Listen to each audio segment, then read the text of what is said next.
1971 সালে পাকিস্তানি বর্বর শুয়োরদের কর্তৃক বাংলাদেশে যে হিন্দু হলোকাস্ট হয়েছে বা হিন্দু গণহত্যা হয়েছে, সেই জিনিসটা একদম বৃহত্তর বাঙালি গণহত্যার নামে সাইড করে দেওয়া হইতেছে।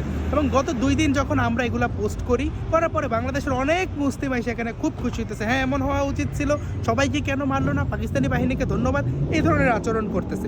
এখন দেখেন, এই যে বাংলাদেশে যে হিন্দু হলোকাস্ট হয়েছে, বদ্ধভূমিগুলোর রিসার্চ করার সময় উঠে আসছে যে একজন সাধারণ মুসলিমের বিপরীতে 24 জন হিন্দু মারা গেছে, অর্থাৎ 24 গুণ। এবার আপনি লাখে হিসাব করেন। এবং দেখেন, এই যে সাধারণ মুসলিমরা কি এই যে বাংলাদেশে ছিল না, তারা তো ঈদ পালন করছে, তারা তাদের ডান্ডি কার্ড ইউজ করছে, তারা তাদের সব কার্যক্রম করছে, কিন্তু থাকতে দেন কাদের আওয়ামী লীগ কর্মী, বাম কর্মী, মূলত যারা এই যে মুভমেন্টের সাথে জড়িত ছিল, যুদ্ধের সাথে জড়িত ছিল এবং হিন্দু সম্প্রদায়ের মানুষ।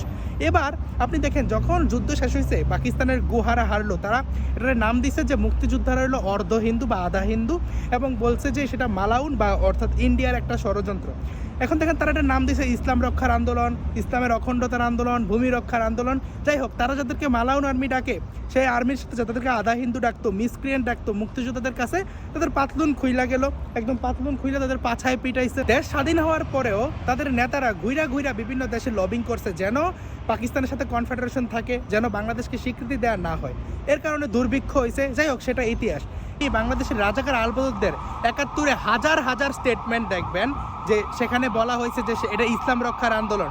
তো এই যে হাজার হাজার লাখ লাখ নারী ধর্ষিত হয়েছে, লাখ লাখ মানুষ গণহত্যার শিকার হয়েছে, সেগুলো নিয়ে আসলে স্টেটমেন্ট কইগুলো। এই যদি হয় একটা ধর্ম রক্ষার আন্দোলন, তাহলে যে কোনো মানুষের এটার প্রতি বিরূপ একটা প্রভাব আসবো। এখন দেখেন, এখন কথা হলো যে হিন্দু গণহত্যা যে হয়েছে, ওটা নিয়ে কেন কাজ হয় না। দেখেন, বাংলাদেশে যদি আপনি ভালো হিন্দু হইতে চান, আপনার বলতে হবে আপনি গর্বিত হিন্দু, এটা আপনি বলতে পারবেন। আপনার বলতে হবে সবার উপরে মানুষ, এবং আপনাকে ফিলিস্তিনের পক্ষে কথা বলতে হবে, ইন্ডিয়ায় মুসলিম নির্যাতন হয়েছে, এগুলো নিয়ে কথা বলতে হবে। কিন্তু আপনার ঘরে যে গণহত্যা হইতেছে, আপনি যে যুগ যুগ ধরে বঞ্চনার শিকার, সেগুলো নিয়ে আপনি কথা বলতে পারবেন না। এই যে দেখেন, আমি তো গণহত্যার পোস্ট দিছি, যে গণহত্যা হয়েছে সেগুলোকে আইসা বাংলাদেশি মুসলিমরা ওন করতেছে, এগুলো নাকি আসলে করা উচিত। কিন্তু তারা আপনার আশা করে কি যে গাজা নিয়ে মানুষ সিম্পেরি দেখাবে, খুব কাইন্দা গদগদ হবে, 2-3 দিন অরন্দন থাকবে গাজা নিয়ে।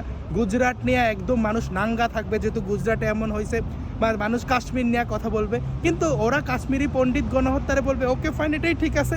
খুলনার চুকনগরে 12,000 মানুষ মারছে, গান্ডা সাজাবে যে সেখানে নাকি মানে হিন্দুরা পালা যেতে নিছে, তখন নাকি মুসলিম নারীদেরকে রেপ করছে।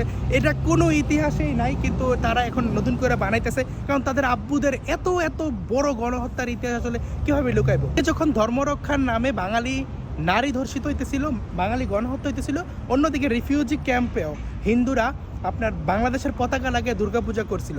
মূল কথা, যারা দেশভাগের পরে দেশকে ভালোবাসা বাংলাদেশে থেকে যায়, তাদেরকে বলা হয় ভারতীয় দালাল, বলা হয় যুদ্ধের সময় নাকি তারা পালাইয়ে গেছে হিন্দুরা। তাহলে এই যে আপনি দেখেন, ঘোষিত প্রথম যে সিভিলিয়ান যে বীরশ্রেষ্ঠ জগৎজ্যোতি দাস, সিআর দত্ত, আশালতা বৈদ্য, তো আপনি হিন্দু মুক্তিযোদ্ধার তালিকা করেন, সে সময় জনসংখ্যা অনুযায়ী অনুপাত করেন, তারপরে আপনি বুঝতে পারবেন।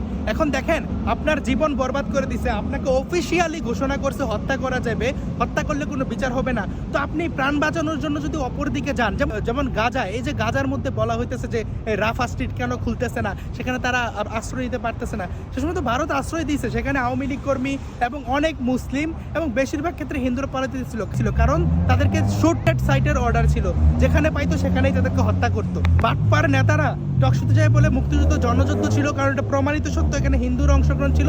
বাইরে আইসা পোলাপাইনরা লেলাই দিব, বলবো যে হিন্দুরা ভারতে ছিল, হিন্দুরা কিছু করে নাই। তো আপনি যদি হিন্দুরা কিছু না করলে সে কেন পালাইয়া যাবো, তাকে যদি না মারে সে পালাইয়া যাবো কেন?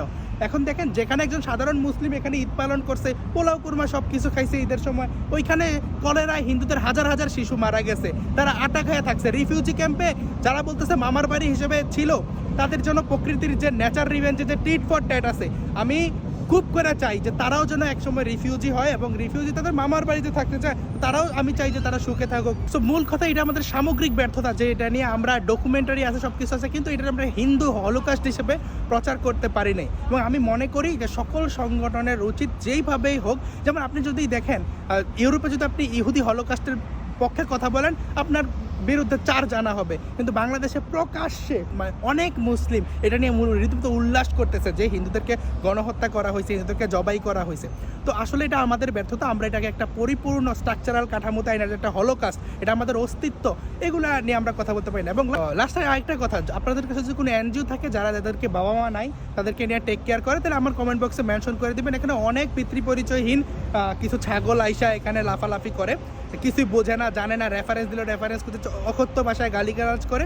কারণ আমি মনে করি তাদের যদি বাবা মা থাকতো, তাদের যদি ভালো পরিবারে জন্ম হইতো, তারা আসলে বুঝতো যে ম্যানার্সটা কী। তোমরা আমার সাথে অনেকে ইনবক্সে যোগাযোগ করে, আমি তাদেরকে প্রপারলি অ্যান্সার দিয়ে সব কিছু বলি। বা এখানে এসে কিছু ছাগলের বাচ্চা, যেগুলো বলা যায় যে ধরেন পরিচয়হীন, ফ্যামিলি নাই, তারা আসলে এই ধরনের কাজ করে। যাই হোক, এখন দেখেন আমি তো এই পোস্টগুলো সিম্প্যাথি নেওয়ার জন্য দিই না, আমি জাস্ট পোস্ট দিয়েছি যে হিন্দুরাই অনেকে জানে না, বোঝে না, এগুলো জানা উচিত, এগুলো আমাদের অস্তিত্ব, আমাদের এগুলো নিয়ে কাজ করা উচিত, কীভাবে স্বীকৃতি আদায় করা যায়। তাইলে এই যে লাখো লাখো শহীদের জীবন দেওয়া হলো এই ভূমিতে টিকে থাকার যে যে তীব্র আকাঙ্ক্ষা, এই ভূমির প্রতি তাদের যে বলিদান বা আত্মত্যাগ, তা ইতিহাসের পাতায় ত্যাগের ইতিহাস হিসেবে জল জল করবে। ধন্যবাদ সবাইকে। ভিডিও ভালো লাগলে লাইক কমেন্ট শেয়ার করে পাশে থাকতে পারেন।